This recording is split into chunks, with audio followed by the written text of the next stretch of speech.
Welcome to the Windows Computer and Technology channel, and there was a new version of Google Chrome last week, and of course followed late in the week a new version of Microsoft Edge.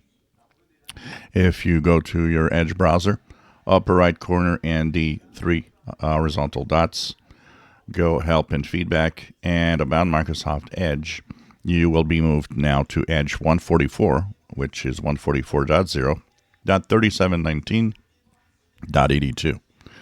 So what's new in here? Not a lot, a few little tweaks here and there about different functionalities.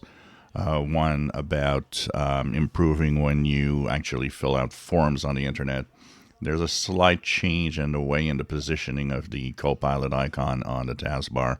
And also, of course, the option to turn it off from, removing it from the taskbar if you want with a slider. And a few little other things like that. One also about graphics adapters. So most browsers use the GPU for the graphics acceleration to make sure that the browser runs even faster.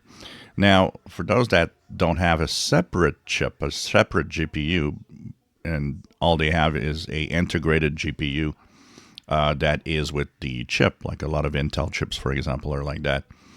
The engine that actually renders the web pages has been changed so that it is more efficient, and the old one is now deprecated. So apart from that, security fixes, of course, all the security fixes that were in Chrome and, of course, going to Chromium are in Microsoft Edge.